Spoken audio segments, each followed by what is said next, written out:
Assalaamu calaykum. Waddanka Turkiga waxaa ka dhacday dhacdo carab badan abuurtay, mudaharaadyo isku soo baxyo iyo in guud ahaan dunida muslimka laga dareemo carada xooggan ee ka dhalatay ficilka foosha xun ee markaasi ka dhacay gudaha waddanka Turkiga. Haddaba intaan gudaha galin waxaan ka codsanaynaa haddii ay tahay markii kuugu horeysay na soo booqatay in subscribe-ka noo taabato muuqaalkaana like aad saarto sina share garayso sidoo kalena aad ku saliso nabigeena Maxamed ahaan nabadgeliyo iyo naxariis korkiisa ahaatee.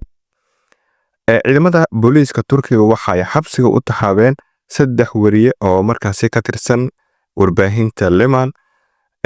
Waxaa lagu eedeeyay in ay si toos ah markaasi ugu kaceen fal lagu tilmaamay ku xadgudubka sharafta iyo karaamada Nabi Maxamed nabadgeliyo iyo naxariis korkiisa ahaatee. Warbaahinta Leman ayaa lagu tuhmay in ay faafisay sawir gacmeed la sheegay in si ula kaca markaasi loogu aflagaadeeyay nabigeena Maxamed nabadgeliyo naxariis korkiisa ahaatee. Arrintaas ayaa si weyn uga careysiisay shacabka muslimiinta ee ku sugan gudaha Turkiga iyo guud ahaan ummadda markaasi muslimiinta ah meel kastaba ha joogaan.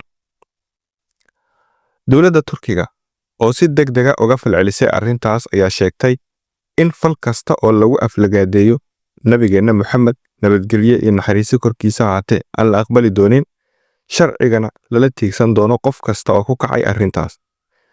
Mas'uuliyiinta garsoorka ayaa durba bilaabay baaritaan ballaaran haddii lagu helo dambiga 3 wariye waxay wajihi doonaan ciqaab adag.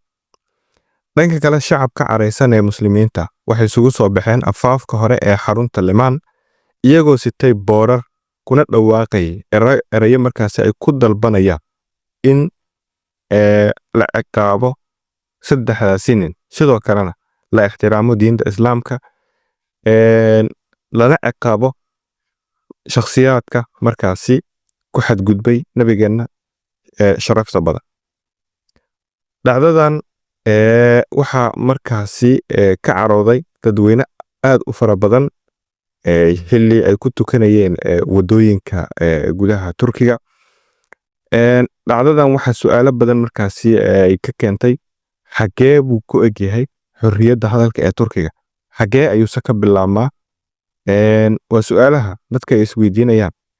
Nimankaas waxa muuqata in ay ka wadaan xorriyadda in aan wax tabino ama sidaan doona aan sawir gacmeed u sameeyno waxay ka mid tahay xorriyad ay u arkaan. Marka xorriyadda ayaa hadda la isku haystaa marka nooca ay tahay. Mid ka mid ah dadka mudaharaadaya waxa yiri waxaan dalbanaynaa ama aan